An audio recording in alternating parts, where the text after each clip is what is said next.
주님만이 소망이시고요. 우리가 주님만 바라보고 살아갈 줄 믿습니다. 세상의 헛된 것들 바라보지 마시고 주님만 바라보시고 그래야 하나님께서 복 주실 줄 믿습니다. 그래야 하나님께서 은혜 주십니다. 이제 낮에는 정말 완연한 봄입니다. 아침으로 쌀쌀한데요. 감기를 조심하시고 또 한 주간도 주 안에서 승리하시는 여러분들 될 수 있길 바라겠습니다. 자, 오늘 계속 이어지는 말씀, 사도행전의 말씀을 통해서 강의 말씀을 나누고자 합니다. 오늘은 말씀의 제목을 복음을 방해하는 사람들이라고는 말씀으로 함께 은혜를 나누고자 합니다. 우리가 지난주에 이제 말씀을 함께 나눴습니다만 지난주 16장, 사도행전 16장의 말씀을 통해서 어떤 교회가 세워졌어요? 빌립보 교회. 그렇죠. 빌립보 교회. 이 빌립보 교회가 세워지는 놀라운 장면을 봤어요. 루디아의 회심이 있었고요. 또 그 빌립보 감옥에 있었던 간수, 자결하려고 했던 그 간수를 사도 바울이 말렸죠. 그리고 그가 무엇을 말합니까? 어떻게 내가 구원을 받겠습니까? 주 예수를 믿어라. 그리하면 너와 네 집이 구원을 얻으리라. 그렇게 해서 모여서 그들이 여러분 함께 세례를 받고 또 세워진 교회가 빌립보 교회예요. 이 빌립보 교회. 주의 복음이 한 도시를 어떻게 변화시키는가를 우리가 보는 것입니다. 거대한 역사를 이뤄가시는 주의 일하심을 우리가 지난주에 살펴봤습니다. 자, 그런데 이런 모든 과정 속에서 보는 공통된 특징이 있어요. 여러분, 복음을 전하는 것이 순탄할까요? 순탄하지 않아요. 복음이 들어갈 때마다 놀라운 은혜도 있고 기쁨도 있어요. 많은 기적들도 일어납니다. 그렇지만 동시에 무엇이 있을까요? 핍박이 있어요. 복음을 전하다 보면 핍박이 있고 환난을 당하기도 하고 거기에서 복음이 세상 가운데 전해질 때 여러분 그들이 환영하는 것이 아니에요. 충돌이 일어나는 많은 모습들 또한 보여주고 있습니다. 여러분 복음이라고 하는 것은 언제나 조용히만 전해지는 것이 아닙니다. 그 복음이 들어갈 때 세상에 어떤 기존의 질서들이 있어요. 늘 그들이 습관처럼 가지고 있었던 삶이 있어요. 근데 복음이 들어가게 되면 이 복음 때문에 흔들리는 거예요. 가치관이 흔들어지고 또 그런 가운데서 역사가 일어나는 것을 볼 수가 있죠. 오늘 본문 역시도 우리가 함께 살펴보는 사도행전 17장 말씀도 그런 연속성상에 있습니다. 오늘 바울과 실라가 이 데살로니가로 이동을 하고 동일하게 그곳에서도 복음을 전합니다. 그리고 동일하게 두 가지 반응이 나타나요. 한편에서는 복음을 받아들이는 그런 사람들이 일어나고 다른 한편에서는 복음을 방해하는 세력들이 오늘 등장하고 있음을 볼 수가 있어요. 그래서 오늘 말씀의 제목은 복음을 방해하는 사람입니다. 여러분들이 세상을 살아가다 보면 복음을 위해서 살지 않습니까? 복음을 방해하는 사람들이 꼭 있어요. 그럼에도 불구하고 저와 여러분들이 그것 때문에 연연하고 그것 때문에 힘들어하지 마시고 오늘 우리 가운데 함께 하시는 우리 주의 은혜와 능력 가운데서 쓰임받는 우리 성도들 될 수 있기를 주님의 이름으로 축복합니다. 오늘 이 주제를 통해서 복음이 역사할 때 반드시 나타나는 그런 저항이 있다고 하는 것, 그 의미에 대해서 깊이 나누면서 말씀에 여러분 내용을 함께 나누고자 합니다. 그래서 저와 여러분들이 오늘 말씀을 통해서 보면 우리의 신앙이 어떤 태도를 가져야 하는지 분명히 말씀하실 거예요. 그냥 살아가지 마시고 오늘도 주시는 말씀을 가지고 살아내시는 우리 성도들 될 수 있길 주의 여러분 축복합니다. 자, 사도 바울 일행이 이제 빌립보 사역을 끝낸 후에 좀 전에 말씀드린 대로 데살로니가로 이제 옮기게 됩니다. 데살로니가 어느 곳이냐면 이 빌립보 지역에서 한 160km. 제가 한번 따져보니까 서울까지가 한 양재역까지가 159km더라고요. 그 먼 거리에 걸어서 복음을 전하면서 계속 이제 데살로니가죠. 바로 그 큰 항구 도시로 이동을 하게 되어진다고 하는 것이죠. 로마의 속주입니다. 정복한 땅이고요.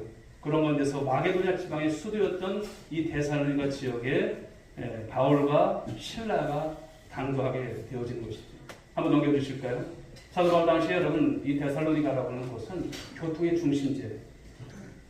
로마의 동서양을 잇는 핵심 도로가 있고요. 관통하고 있고요. 또 한국까지 있었던 그런 국제 무역 도시라 할 수 있는 그런 도시입니다.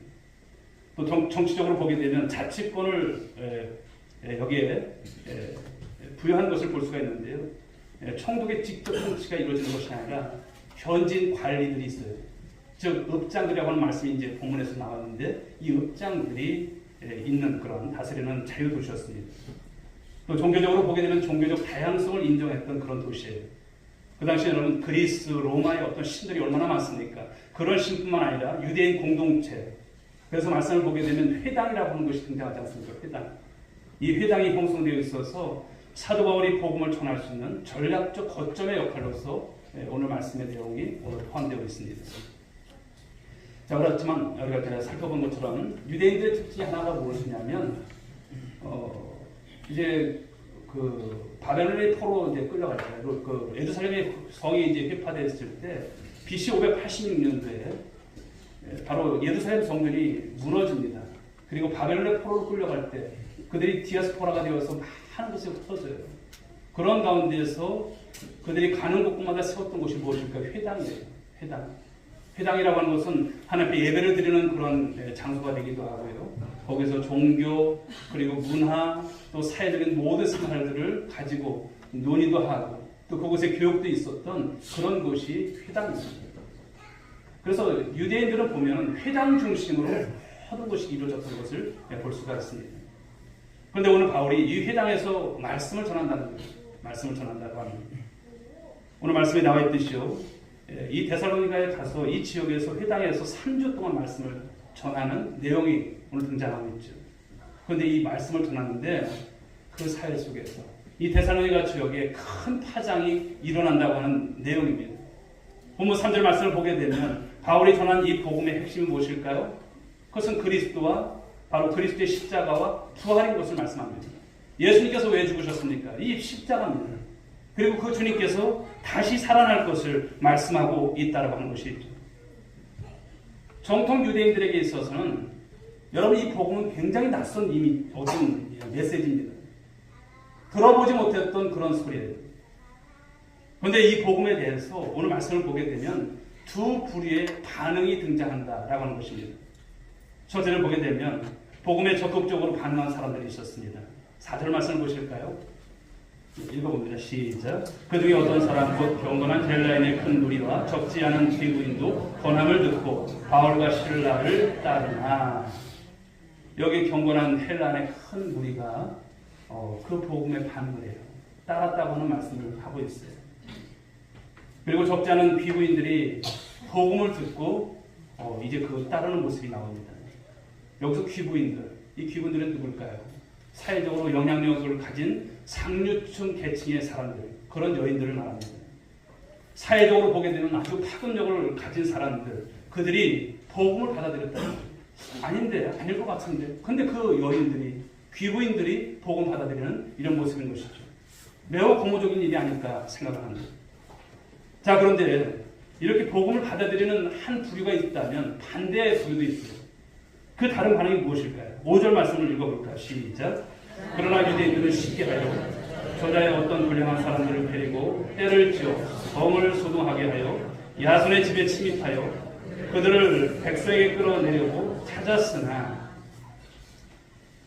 여기 유대인들이 불량한 사람들을 데리고서 소동을 일으켰다고 하는 말씀이에요. 그리고서는 바울과 실라가 소동을 일으켰다라고 그 죄목을 덮어씌우는 이런 모습이 나오고 있습니다. 자, 7절 말씀을 또 한번 보실까요? 읽어봅니다. 시작. 야손이 그들을 맞아 들었도다. 이 사람들이 다 가이사의 명을 거역하여 말하되 다른 임금 곧 예수를 하는 이가 있다 하더이다 하니. 여러분, 가이사가 누굴까요? 가이사 어떤 동네 사람입니까요? 아니에요. 가이사가 누굽니까? 황제의 이름이에요. 로마 황제의 이름. 여러분, 로마에서 황제는 어떤 사람입니까? 신적인 존재예요. 신이에요. 신으로 추앙되는 사람이에요. 절대 지존입니다. 이 모든 사람들은 그래서 가이사에게만 충성을 다했어요. 그 당시 여러분, 로마가 제국입니다. 그 당시 그 많은 일대의 제국의 그 모든 것을 통치하는 바로 황제죠. 그렇기 때문에 황제 앞에서는 그 어떤 여러분 정말 모습도 딸리 가질 수가 없다고 볼 수가 있죠. 그 당시 제국이었던 로마의 황제 위에 다른 황제는 인정되었을까? 인정되지 않은 그런 시대입니다. 오직 유일한 바로 황제죠. 그런데 이 가이사 황제에 대한 반역이라고 한다면 이것은 여러분 너무나 큰 죄입니다. 그런데 오늘 말씀을 보게 되면 다른 임금이 있다고 하는 것, 말도 안 되는 것이죠. 그런데 가이사 위에 또 다른 황제가 있다라고 오늘 가르친다고 하는 이런 흉흉한 소문이 있는 것이죠. 즉 무엇입니까? 예수 그리스도가 주시다라고 하는 거예요. 주, 퀴리오스, 로드, 그렇습니다. 그것만이 유일한 이 세상의 모든 것의 주인 되신 것, 예수님이 바로 그 주인이라고 하는 것이죠. 즉 가이사 외에 또 다른 사람을 주라고 가르치는 것은 어찌 보면 황제에 대한 반역이에요. 살아남을 수 없는 큰 대역죄인 것이죠. 예수님 당시에도 보게 되면 여러분 헤롯 왕가의 대소동이 일어나지 않습니까? 그랬을 때 여러분 2세 이하의 남아들을 죽이는 이 살해극이 벌어졌던 것, 여러분 과연 우연이 아닌 것이죠. 즉 그 시대의 왕들을 보면 충분한 건설을 가지고 있음에도 불구하고 늘 불안한 상태로, 그래서 어찌 보면 자신들에게 있어서 정복을 계속 죽여나가는 그런 모습입니다. 우리 조선시대도 보게 되면 여러분 이런 왕의 어떤 체제들을 보게 되면 자신의 형제까지도 후회를 생각하고 죽이는 그런 일들을 우리가 보는 것처럼 그 당시에 그런 모습을 말씀하고 있는 것입니다. 그런데 여러분에게 이 시간 한번 질문을 한번 해볼까요? 여러분 여러분들이 로마 당시에 그 당시 예수님 당시로 한번 올라가서 본다면 로마 황제와 그리스도 사이에서 여러분에게 하나를 선택하라고 하신다면 여러분들은 어떻게 선택하실까요? 그리스도를 선택할 것인가? 아니면 로마 황제를 선택할 것인가? 로마 황제를 선택해서 사는 것이에요. 그리스도를 선택하게 되면 죽음일 수 있는 거예요. 환난일 수 있는 거예요. 여러분들은 과연 이러할 때 누구를 선택하시겠습니까? 여러분 그리스도입니다. 그렇다면 우리는 어느 한쪽을 선택해야 할 때가 있는데 그때 우리는 예수님 편에 서야 할 줄 믿습니다. 할렐루야. 이게 신앙이에요. 이게 믿음이에요. 내가 죽을지라도 그렇죠. 나의 영원한 생명의 주가 되시는 그분은 내가 부인할 수 없는 것이죠. 이 신앙을 갖고 삶을 살아가는 우리 모두가 되어야 할 줄 믿습니다. 그 당시 예수님 편에 서는 것을 로마의 편에서는 이제 반역으로 볼 수밖에 없는 거예요. 그래서 가이사 외에 다른 임금을 쫓아가는 이런 이유로 오늘 여러분 이 바울과 이 실라를 이 반역으로 몰고 가는 이런 모습을 볼 수가 있어요. 그런 가운데서 바울과 실라를 찾던 사람들이 말씀의 내용처럼 야손과 몇몇 사람들을 데리고 오늘 읍장에로 가는 거예요. 읍장에게로. 찾아보니까 바울과 실라가 어디로 갔는지 안 보여요. 잡을 수가 없는 거예요. 그러니까 그 일에 함께 했었던 사람들, 여기 야손과 몇몇 사람들을 데리고 간다는 거예요. 여기 등장하는 여러분 읍장이 나오지 않습니까? 읍장들. 즉 이 사람들은 누구냐면 로마의 관리들이에요. 관리들에 의해서 그 자치 어떤 지역의 어떤 그렇게 통치할 수 있는 권한이 있었던 사람들이에요. 그런데 6절의 말씀을 보게 되면 바울과 실라를 향해서 천하를 어지럽게 하던 이 사람들이라고 이렇게 표현을 하고 있어요. 기존의 질서를 부정하고 그 질서를 무너뜨리는 그런 사람들이라고 하는 그런 말씀이에요. 그러나 이것은 상당히 여러분 어찌 보면 왜곡된 표현이죠. 여러분 바울과 실라가 결코 이 천하를 어지럽게 할 만한 그런 일을 했을까요? 복음을 전한 것밖에 없어요. 그런데 사랑하는 여러분, 이 말씀을 곱씹어서 다시 한번 이 말씀을 보게 되면 이것은 틀린 말이 아니에요. 왜 그럴까요? 복음이라고 하는 것은 천하를 흔들어 놓고 남을 능력 있는 줄 믿으시기 바랍니다. 사랑하는 성도 여러분, 복음이 들어가는 곳에는 파장이 일어나요. 거대한 파장이 일어나요. 1세기에 이미 그런 일들이 일어났던 것을 우리가 볼 수 있는 것이죠. 복음이 들어가면서 사람들에게 여러분 변화가 있을까요? 변화가 일어납니다. 그냥 예수 믿고 종교적인 선택을 하는 정도가 아니에요. 삶의 변화가 일어나는, 영적인 변화가 일어나는 거예요. 그런 변화된 사람들이 늘어나면서 사회 구조가 바뀌고 시스템이 바뀌어지고 이런 일들이 일어난다고 하는 것이죠. 여러분 복음이 한번 들어가게 되면 이전으로 되돌아갈 수 없는 폭발력을 갖는다는 말씀을 하시는 거예요. 여기 말씀처럼 천하를 어지럽게 하던 이 사람들, 즉 세상을 뒤집어 놓은 사람들이라고 하는 이 표현은 교회를 적대시하는 바로 그런 자들에게서 나온 표현 맞습니다. 그렇죠. 칭찬이 아니라 불만에서 나온 것은 맞지만 그런데 그들이 볼 때 그들의 분석이 결코 틀린 것은 아니에요. 그 분석이 맞죠. 그리스도인들이 무엇을 해야 하는지를 잘 알려주는 그런 표현인 것이죠. 천하를 어지럽게 하는 이들이라고 말하고 있어요. 천하를.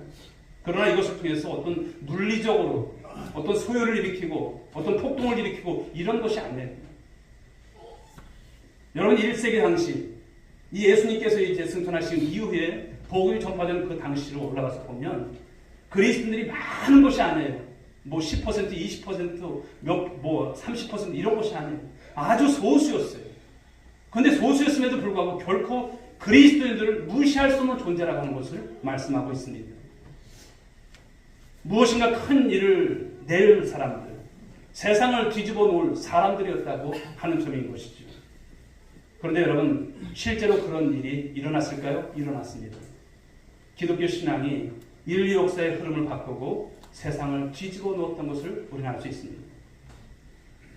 우리 초계가 이제 그 토마스 선교사님의 그런 어떤 그 발자취를 또 이렇게 집중하고 그래서 토마스 선교사 어떤 기념관을 세우는 일을 백령도에서 이제 이렇게 준비하고 또 하는 것을 볼 수가 있습니다. 여러분 토마스 선교사님이 어떤 분이실까요? 이 땅에 여러분 대동강변으로 그 제너럴 셔먼을 타고 바로 복음을 전하기 위해서 오셨던 최초의 선교사예요. 그런데 그 당시 여러분 그 장마기가 아니라 물은 많아지고 그런 가운데서 이 배가 그만 모래톱에 걸리게 돼요. 이렇게 땅을 밟아보지도 못하고 조선의 어떤 그 화력에 의해서 배가 불타게 됐죠. 그럴 때 토마스 선교사님도 배에서 헤엄을 쳐서 이제 육지로 나왔습니다만 잡힙니다. 그런 가운데서 한문 성경을 박춘권이라고 하는 그에게 여러분 그 한문 성경을 줘요. 나중에 보게 되면 그가 바로 이 복음을 그때 당시에 받아들이게 되어지고 나중에 보게 되면 이제 교회에 있어서 놀라운 여러분 그런 역할을 하는 그런 영수가 되는 모습이 나오죠. 또 성경을 주워갔던 최치량이라고 하는 소년이 있었습니다만 그가 여러분 그 성경을 혹시나 걸릴까봐 집안에다가 그 성경을 다 이렇게 한 장 한 장 해가지고 도배를 했대. 벽으로 다 도배를 했어요. 근데 오는 사람마다 이게 뭔지 신기한 거예요. 그러니까 그 당시는 한문 성경이니까 그것을 보면서 개종도 하고 또 그렇게 해서 신자가 되어지는 일들이 일어나게 되어졌고요. 바로 평양 최초의 교회, 널다리 이골 교회라고 하는 교회가 세워지게 되죠. 그리고 나중에 보게 되면 장대현 교회에 전신이 되는 그 교회가 세워졌던 것을 볼 수가 있습니다. 복음이라고 하는 것은 전혀 아닐 것 같지만 복음이 들어가서 그 역할이 얼마나 크게 여러분 작용하는지를 볼 수가 있는 것입니다. 누가 역사합니까? 하나님께서 역사하시는 것이죠. 즉 이런 것처럼 복음이 한 개인에게 들어가게 되면 그 개인의 인생에 큰 파장을 일으킨다는 거예요. 삶의 지각 변동이 일어나게 된다라고 하는 것입니다. 지금까지 살아왔던 그 방식으로 더 이상 살 수 없음을 깨닫게 되는 거예요. 우리가 여러분 교회를 나와서 복음을 듣고 합니다만 어느 날은 그 말씀이 예사롭지 않은 말씀이 우리 가운데 임할 때가 있어요. 아, 내가 삶을 이렇게 산 게 아니구나. 주님을 믿고 살아가는 것이 얼마나 은혜고 행복인 줄 알게 되어지고 우리 삶에 여러분 놀라운 변화를 이제 주께서 일으키시는 것을 볼 수가 있습니다. 또 한 가정에 복음이 밀고 들어가게 되면 가정의 모든 것이 변화되는 것을 볼 수가 있어요. 한 부족이나 또 사회 안에 복음이 밀고 들어가게 되면 거대한 파도가 일어납니다. 기존에 가지고 있었던 가치체계가 무너지고 삶의 태도와 방식이 완전히 달라지는 모습을 또한 볼 수 있는 것이죠. 이처럼 여러분 초기 교회는 세상을 뒤집어 놨어요. 바로 이런 일이 있었던 것이죠. 복음이 들어갔는데 아무런 변화가 없다? 여러분 그것은 무엇일까요? 그것은 내 주변에서 아무런 영향을 받지 못했다면 그것은 참된 복음이 전해지지 않은 것일 수 있어요. 오늘 여러분 초기 그리스도인들은 매우 소수였습니다. 많은 사람들이 아니었습니다. 그런데 한 세기 만에 로마 제국에 강력한 영향력을 끼칠 수 있는 그런 모습을 오늘 보여주고 있습니다. 나중에 보게 되면 AD 313년에 여러분 어떻게 됩니까? 기독교가 로마의 국교로 공인되는 역사가 일어났던 것을 우리가 볼 수 있는 것입니다. 오늘날 우리가 살아가는 세상 어떻습니까? 정상적일까요? 비정상적인 모습이 너무나도 많습니다. 정상에서 완전히 벗어나 있는 모습을 또한 얼마나 많은지 몰라요. 우리나라도 여러분 지금 어떨까요? 많은 것으로 7, 80년대 여러분 그 기독교의 여러분 그 부흥의 역사가 점점 줄어들고 또 많은 사람들이 여러분 세속화되고 교회를 떠나는 일들이 얼마나 많은지 모릅니다. 요즘 새벽마다 전하는 말씀 마태복음 24장, 25장 계속 이어지는 말씀이에요. 말세의 주말에 우리가 가져야 될 모습, 어떤 현상이 일어나는지에 대한 말씀을 우리가 계속 받습니다. 여러분 지금은 어떤 때일까요? 지금은 자다가 깰 때일 줄 믿으시기 바랍니다. 여러분 신앙 가졌다고 여러분 안전할까요? 우리를 방해하는 것들이 없을까요? 있습니다. 지금은 우리가 자다가 깰 때인 거예요. 지금은 우리가 정신 차리고 예수 믿어야 될 때인 것을 말씀하고 있습니다. 신앙이 여러분 게을러진 분들이 있다면 다시 주님 안에서 새로운 마음 가지시고 신앙의 도전을 가지시고 삶을 살아갈 수 있길 주 여러분 축복합니다. 오늘 세상은 여러분 신음하고 고통하고 있습니다. 죄로 인해서 심각하게 망가진 세상의 모습입니다. 복음이 들어가기 전에는 인간이 얼마나 망가졌는지 몰라요. 그런데 복음이 들어가면, 복음이 한번 들어가게 되면 거꾸로 돌아가고 있는 이 세상, 여러분 본래의 자리로 누가 바꿔요? 복음이 바꿔요. 복음이 곧 우리들에게 능력임을 말씀하고 있습니다. 그 말씀을 통해서 역사가 일어나는 것이죠. 그런 면에서 그리스도인의 삶이라고 하는 것은 전복적입니다. 복음은 뒤틀린 세상을 온전하게 바꾸는 그런 능력이 있음을 말씀하는 거예요. 사랑하는 여러분, 복음이 능력인 줄 믿으시기 바랍니다. 그런데 사랑하는 여러분, 우리는 어떨까요? 우리는 두 나라 사이에 살고 있어요. 두 나라 사이에. 정확하게 보십시오. 우리는 하나나라 백성 맞습니까? 하나나라 백성이에요. 비록 이 땅을 살아가지만 하나나라 백성. 우리의 소속은 하나나라 백성입니다. 그런데 동시에 우리는 어느 나라에 살고 있어요? 세상 나라 가운데 삶을 살아가요. 거기서 일을 하고 거기서 여러분 여러 가지 활동들을 하면서 살아갑니다. 그런데 완성된 하나님의 나라가 오기까지 우리는 두 나라 사이에서 계속 부딪히고 때론 갈등하고 때론 마음 아파하고 때론 눈물 흘리고 그런 일들을 만나면서 살아갑니다. 교회를 다니는데도 하나나라 백성이 어떤 정체성을 갖지 못하고 그냥 세상 나라 사람으로 살아간다면 갈등이 없을 수 있어요. 그런데 어떻습니까? 정말 예수 믿는 것이 또 주의 말씀을 받아서 살아간다는 것이 참 때로는 많은 어려움이 있어요. 이렇게 살아야 되는데 이렇게 사는 것이 하나님의 뜻일전인데 그런 생각을 하면서 살아가는 것이죠. 우리 눈에 보이는 나라 또 보이지 않는 나라는 추구하는 가치가 달라요. 그래서 충돌은 불가피한 것을 말씀하는 것입니다. 전혀 다른 세계관입니다. 우리 구역 예배입니다만 우리는 성경적 세계관을 가지고 살아야 됩니다. 하나님의 말씀을 가지고 살아가야 될 하나나라 백성인 거예요. 그러니 우리가 세상에서 교육을 받고 세상을 살아가면서 세상의 많은 것들이 우리를 여러분 그렇게 살지 못하도록 많은 유혹도 하고 어려움을 주고 있습니다. 그럴 때마다 우리는 적지 않은 갈등을 느낄 수밖에 없죠. 사랑하는 여러분, 그렇지만 우리는 소속을 분명하게 할 줄 믿습니다. 하나나라 백성으로서 소속을 갖는 것. 명확한 태도를 보이지 않으면 여러분들이 그동안 쌓아놨던 은혜의 신앙 한순간에 무너져요. 무기력해질 수밖에 없는 것입니다. 오늘 이 복음의 진리는 또 어떤 역할일까요? 어둠을 밝히는 빛인 줄 믿으시기 바랍니다. 빛은 어둠의 일을 폭로합니다. 거짓을 드러내요. 복음이 여러분 안에 들어가게 되면 여러분 안에 거짓을 드러내고요.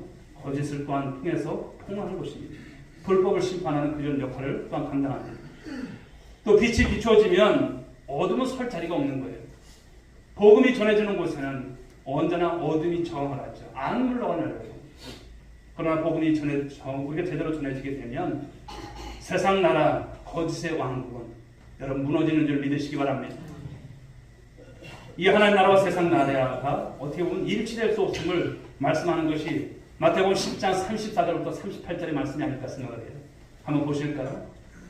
긴 말씀입니다만 한번 우리 계속 같이 읽어나가시겠습니다. 시작. 내가 세상에 화평을 주러 온 줄로 생각하지 말라. 화평이 아니고 죽음을 주러 왔노라. 내가 온 곳은 사람이 그 아버지와 딸이 어머니와 며느리와 시어머니와 불화하게 하려 함이니 사람의 원수가 자기 집안 식구이라. 아버지나 어머니를 나보다 더 사랑하는 자는 내가 합당하지 아니하고 아들이나 딸을 나보다 더 사랑하는 자도 내게 합당하지 아니하며 또 자기 십자가를 지고 나를 따르지 않는 자도 내게 합당하지 아니하니라. 아멘.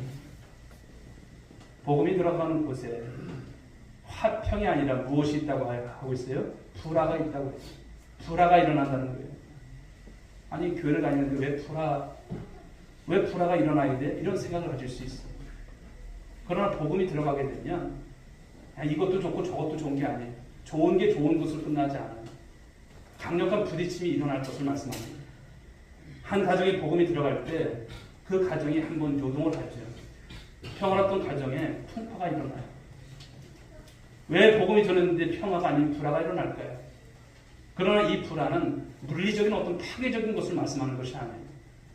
그 참된 평화를 얻기 위해서 한 번은 거쳐야 할 과정인 것을 말씀하는 거예요. 오늘 주님께서 말씀하시는 이 평화는 어떤 감상적인 그런 평화를 말씀하는 것이 아닙니다. 예수를 우리가 믿는 순간 가정 안에 어떤 불화가 있을까요? 모든 것을 눈 감고 그냥 조용히 지나가면 불화가 일어나지 않을 수 있어요. 가령 예를 든다면 우리 여러분 거의 다 보통 우리 가정들 보게 되면 유교적인 색채가 강하지 않습니까? 무엇을 합니까? 제사를 드려요. 저희 집안도 마찬가지예요. 제사를 지냈던 집안이에요. 그런 제사를 안 지낸다는 것이 참 어려운 거예요. 그러나 사랑하는 여러분, 제대로 된 신앙을 갖게 되면 불화가 일어날 수밖에 없어요. 타협할 수 있는 신앙이 아닌 것입니다. 복음이라고 하는 것은 인간의 죄와 인간의 그 허약함을 드러내죠.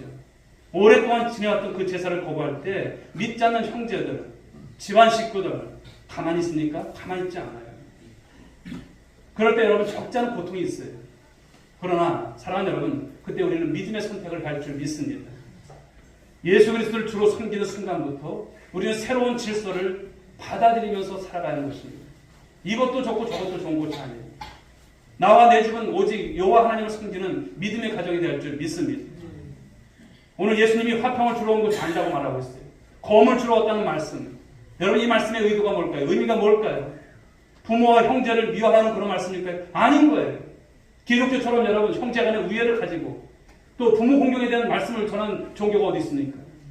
교회 종교입니다. 우리 종교는. 그렇죠. 기독교는 그렇습니다. 그런데 이 말씀이 뭘까요? 우선순위가 바뀌어야 된다는 것을 말씀하는 거예요. 우선순위. 하나님이 우선이고 예수 그리스도가 우선인 줄 믿습니다. 그리스도가 모든 관계보다 우선시되어야 된다는 것을 말씀하는 거예요. 초신자들은 오늘 이 본문의 말씀을 오해할 수도 있지만 그리스도를 우선순위에 둘 때 우리는 부모와 형제를 더 사랑하게 되어질 줄 믿습니다. 여러분 복음이 들어가게 되면 여러 가지 파장이 일어나요. 오늘 마찬가지죠. 그러나 그런 가운데서 저와 여러분들의 신앙이 또 오늘은 이 말씀을 가지고 살아내시고 주의 영광을 드러낼 수 있길 주로 축복합니다. 말씀을 맺도록 하겠습니다. 사랑하는 성도 여러분, 복음은 언제나 환영만 받는 메시지가 아니에요. 복음이라고 하는 것은 빛이에요. 빛이기 때문에 어둠과 충돌하고 진리이기 때문에 거짓과 부딪혀요.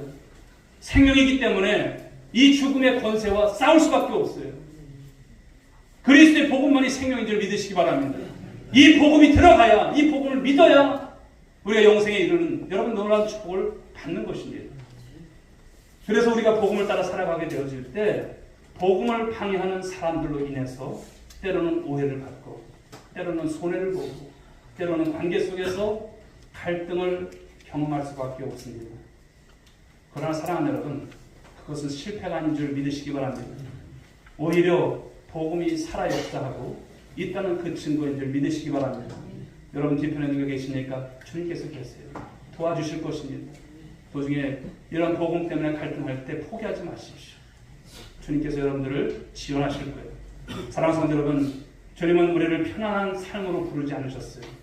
예수 믿으면 편하고 예수 믿으면 모든 것이 그냥 탄탄대로고 그렇게 부르신 것 아닙니다. 주님은 우리를 진리 위에 서도록 부르신 줄 믿으시기 바랍니다. 주님은 그 진리를 위해 살아가도록 우리를 부르신 줄 믿으시기 바랍니다. 그리고 그 길 끝에는 반드시 무엇과 연결이 됩니까? 하나님의 영광과 참된 평강이 기다리고 우리를 맞이하실 것입니다. 그날을 바라보면서 살아가는 우리 성도들 될 수 있길 바랍니다. 오늘 이 말씀을 붙들고 어떤 상황 속에서도 여러분 사람의 눈이 아니라 하나님의 시선으로 살아갈 수 있길 바랍니다. 복음을 부끄러워하지 않는 담대한 믿음, 그 믿음의 삶을 살아가는 우리 오늘의 모든 권속들 한 분 한 분 되기를 주님의 이름으로 축원드립니다. 축원드립니다. 기도하겠습니다. 하나님 아버지 감사합니다. 오늘도 사도행전 17장 말씀을 통해서 귀한 은혜의 말씀을 받습니다.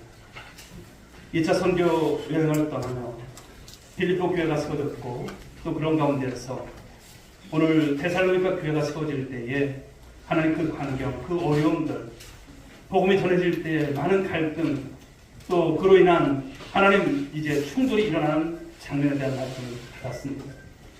복음의 능력이라고 하는 것을 우리가 어찌 생각하고 있는지 다시 한번 생각하게 되었습니다. 하나님, 오늘도 사랑하는 우리 오늘의 모든 권속들이 복음의 능력 안에 복음의 능력을 믿고 때로는 우리가 예수 믿는 것으로 인해서 어려움을 우리가 경험하고 우리가 하나님 나라 백성인가 세상 나라 백성인가 갈등이 있지만 주님 편에 설 수 있고 복음의 능력을 믿고 삶을 살아가는 우리 주의 권속들 모두가 될 수만 있도록 복내려 주시고 하나님 저들의 믿음 하나님 아버지 결코 포기하지 않도록 인도하여 주옵소서. 함께 하실 줄 믿사옵고 사랑이 많으신 예수님의 이름으로 기도 올리옵나이다. 아멘.